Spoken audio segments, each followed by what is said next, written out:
Project 8 Worship, and this is Tugtugang Worship! Tuhang Worship! And this is episode number 7. At ang aming pong episode na aming pinamagatang Tatay ko, pastor ko. Yes! And of course, we are trying to Show appreciation. show appreciation not only to the pastors, but to their families, and especially to their kids. And we want to know, and we want to listen to the hearts. What is like to be a pastor's kids? Yeah. No? Yun. No? Patuloy po kayo na tumutok. I-share po natin ang ating live ngayon. And please comment down below. And shoutout muna tayo, Tiana. Ayan. Shoutout natin yan. So may latest comment tayo from Jack Vilma. Oh, si Yup. Mami. Hey, Mami! Mami, sabi, kung may sakripisyo ang mga manggagawa, meron din ang mga anak. Kung may blessings or privileges din naman, mga workers, ganun din ang mga anak. Hindi naman lahat ng karanasan ng workers ay mahirap. Madami rin ang masarap and well-privileged ang iba. May mga ginagamit si Lord to provide the needs of the workers' family. Wag lang mag-focus sa material things. Amen. Yun naman talaga yun. And, it's kind of a package deal ba? Yes. No? Like, hindi lang si tatay ang tinawag ng Panginoon. No? Like, let us be clear. Sa lahat po ng mga, sa lahat ng mga anak ng pastor, hindi lang si tatay ang tinawag ng Panginoon, hindi lang si nanay ang tinawag ng Panginoon. I'm not saying na magpastor ka. I'm not saying na magdiakonesa ka. But as a pastor's family, as a pastor's kids, you have to serve the Lord. You have to love the Lord. No? Kung paano minamahal ng mga magulang mo bilang mga pastor ng Diyos, ganon din dapat ikaw. Okay? Hindi mo kinakailangan maging pastor. Pero yung maging pasaway ka bilang anak ng pastor, that is unacceptable. No? Yung katabi ko po dito, buti na born again to eh. Kung di na born again to, wala na rin to. And sa tama yung sinabi ni Jack, isa sa napakaganda, isa sa talagang testimony na lahat ng pastor, once we respond to the call of the Lord always provides. Yes. He always provides. Like, always. All the time. No. That's why siguro kaya pinag-usapan natin, may mga pastor, pag-usapan natin, di ba? May mga pastor na umalis ng ministry because of some problems. We're not judging them and we hope that they come back. Pero, kaya karamihan sa mga pastor nag-stay because they have experience and taste that the Lord is good. Yes. And that the Lord is faithful. No? Saludo sa mga pastor na nandiyan. Yeah. Okay. Nice. Ayan, no? So, nandito pa rin po siyempre bisita natin si Ate Lian. Anak po yan ng tatay niya. Si Sir Angel. Sir Angel, no? Mabait yung tatay nito eh. And ito po ay si Ate Jess. Anak po siya ni tatay din niya. Sir Andy at ang late grade po ni Jack Amor. Yan. And as of now, na-share nila siyempre yung mga Personal experiences. Oo, yung mga pag napintasan yung kanilang yung mga sakripisyo ng kanilang mga tatay, especially sa pagtagtaguyod sa kanila. Siyempre, pag may nagkakaproblema sa church, medyo naapi yung kanilang tatay. So, and the sacrifices na talagang kanilang ginawa na hindi alam ng marami sa atin. Kahit nga sila, ngayon lang nila nalaman na ganun pala eh. Diba? Recently lang yung mga revelation. So, patuloy nating kilalanin yung mga natin, yung mga guests natin. And siyempre magtatanong si Ate diyan. May tanong dito si Ate si Ate Hana. Interesting yung mga tanong nito eh. Diba? Wala na kasi yung script dito. Lobat ako. Yung ibang questions kasi para na-summarize naman na ng ibang tanong natin kanina. Pero siguro yan, nakita natin yung sacrifices ng kanilang magulang bilang isang manggagawa. Ito may tanong ako. Ayan. Sumagi ba sa isip ninyo? Like, sana hindi na lang ganun.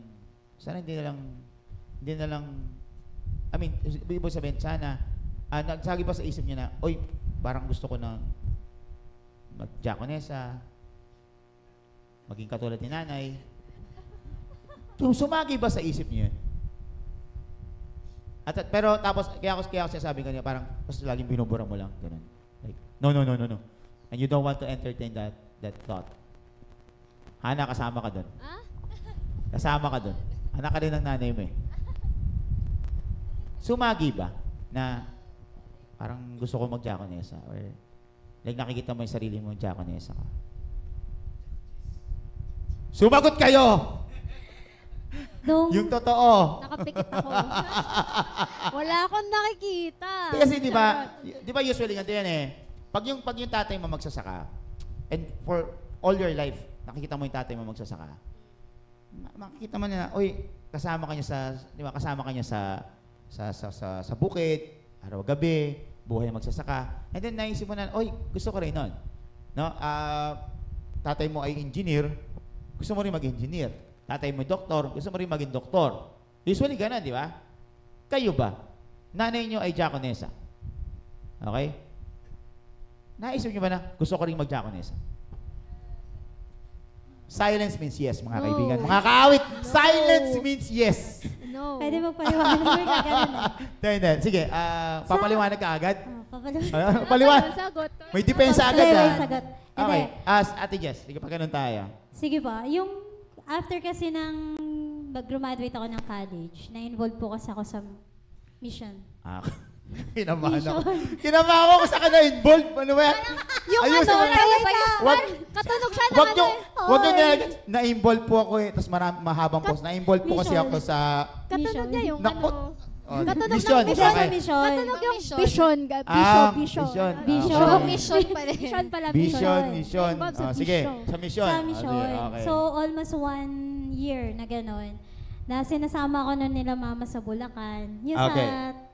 sa ano ba yun? Yung bagong, yung Sige. tungko. Sa Tungko Mangga. Ayun. Okay. Kasama yung mga Bible school. Sa Paradise. Sa Paradise ata Paradise yun. Farm. Tapos, yung mission po sa Dunamis, tapos mission po sa So dahil na-involve ka doon, parang sabi ko, magiging missionary na ba ako? Yun po yung ano, may ganong kaisipan. May ganong kaisipan po. So kailan mo nalaman na wala ka palang calling? Kuliling lang meron ka. Hindi, bakit?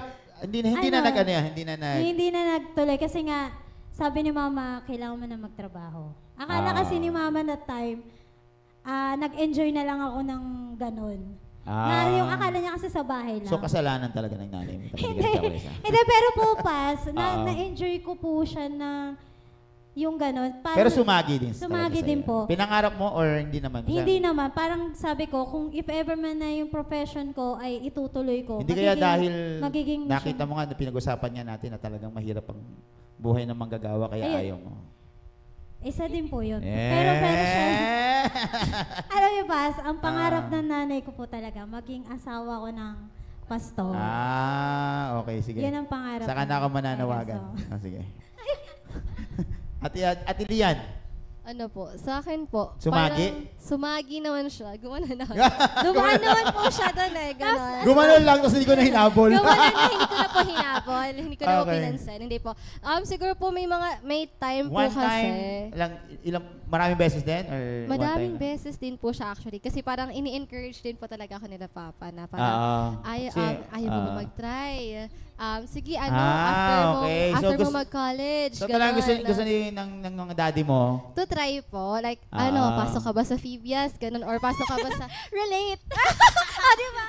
Ganun po. Ayun, para sabi, hindi ka naman talaga magme-major sa parang theology. Di ba po may music po sa Phoebias? Yes. Ganon. Merong Try bachelor's mo in lang. music. Ganon. So parang try mo lang. Christian education. Opo. Yan. So pero po yung mga times siguro po na parang sumasaki po talaga siya na biglang gumaganon, dumadaan. Oo. Yung mga time po na may SOL po kasi kami sa church. Yes, so, School of Leaders. And then after po kasi ng School of Leaders, hindi po siya tinapos nila Papa sa curriculum of School of Leaders 3. May hermeneutics po kasi kami. So that's the reason po kung bakit nakakapag-speak na rin po ako kasi po may background nadaanan ko po ka, siya. May no? background po ako. So may mga times po actually na parang, napapadalas yung nakakantsawan ka? Something like that? Hindi po, Or- parang napapadalas po yung okay. Okay. Parang trabaho. Parang ang dating mo Japanese na. Tinatrain ka na to do that. Napapadalas na parang every month meron akong assignment. Lian, pero ngayon, Lian, at this moment, at this time, yes or no? do you have the desire, do you consider going into the ministry? At this time, yes or no? Do you consider it? Di ko ba sinasabing papasok ka, but are you considering it? Or talagang, like any chance is a no? Actually po, to consider, yes po. Ah. Pero po, kumbaga, as katuwang po ng parents ko po. Kasi po, kumbaga, May kasabihan sa amin. M-A-M-A. May kasabihan sa amin sa Bulacan. Kapag Wala, taga Bulacan pagka din tumikim po. ka, kumain ka na rin nun. taga Bulacan Kaya din po kami. kung help lang si Jaconesa, mag-Jaconesa ka na rin. Kumain ka na, no? Ganun yun. Ikaw, Ate Hana. Sa akin. Kasi diba, Okay, next tayo. Nag-explain ako, guys. Sige, Diba, madalas nga kakantsawan ka na magja-jakon na sa... ganun tayo ng mga bata. Tapos, Papasok ka din, Jaconesa ka din. relate ako si mami rin, kayo, pasok kayo ng Kailan Fitness yun? Bible School. Bago ka ba nag-college or high Bago school? mag-college, sinasuggest na yun bago mag-college. Muna 2 years kasi hindi naman Ano, ako school. sinasabi niya yun, kaharap yung lola mo o hindi? Both. merong present, merong absent. Oo. ganon. Parang Pero ano in-encourage lang ka siya. na talaga niya pumasok sa Kaming PBS. tatlo. Si PBS graduate yung mama Yes. mo eh. Kumbaga, sinasabi naman ni mami, hindi nga daw hindi para maging Jaconesa. Pero yung, iba kasi yung learning na alam mo yung doctrine, alam mo yung And then, ano. at kung tinatawag ka Kaya talaga yes. ng Panginoon, at least meron ka ng foundation. Background. Yes. Doon natawagin. Wala naman na tayo magagawa. Si Oo. Lord yun eh. Pero ikaw, Kung yun yung pero call, kinonsider mo. kinonsider. Classmate pala tayo, te. Sabay pala tayo eh. Kinonsider mo. Jack. Hindi na, consider. Hindi, for me, if ever man natatawagin ako ni Lord, syempre, go ka. Pero, Pero hindi mo nakikita ko pinangarap. Hindi, may times na kina-question ko kasi na bakit parang may gift ako sa ganito, ganyan. Saan ko to gagamitin? Tapos yan. pagdating sa church, dito pala siya pwedeng magamit. Ah. Pero not necessarily naman na yun yung path na iti-take. Oo, Kumbaga ari yun, ka pa. aid rin eh. Ano pa? Pero, Kaya katiwiran ka lang sa Panginoon eh. Sasabi ko sa iyo. Kaya siguro, Kaya siguro ano? Mais ka. ano yan? Ito laglagan to. natin. Mais ka. Reveal mo. Naka-live tayo, naka-live. Kaya, hindi. Pero hindi mo, ginasig.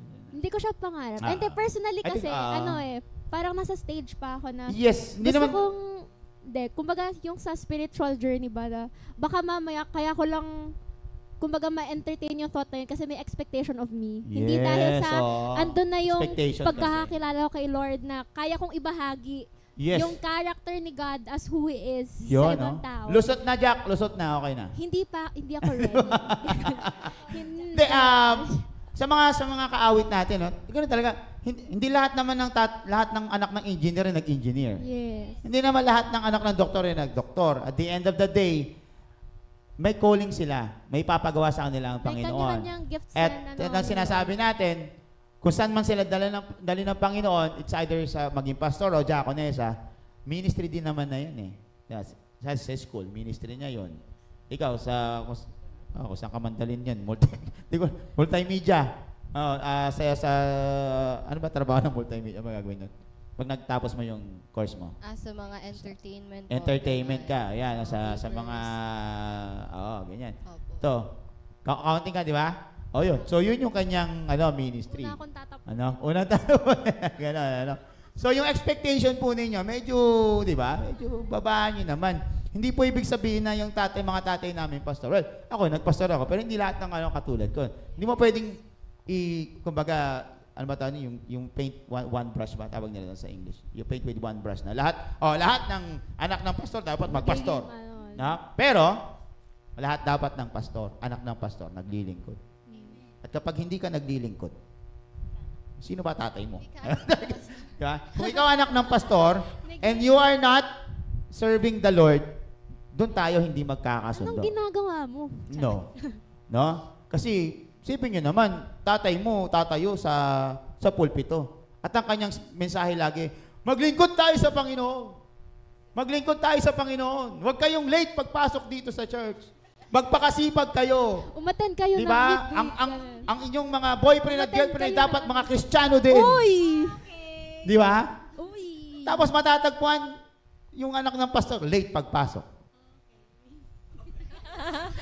Tapos yung anak ng pastor, may boyfriend na non-Christian. Tubig daw, tubig. Di ba? May gusto ng tubig. Papasok yung anak ng pastor. Kalagitnaan ng sermon ng pastor. Tapos lalabas bago mag-doxology. Ay, grabe naman. Ay, Ano sabi mo? Okay. Okay, okay. Okay. Okay,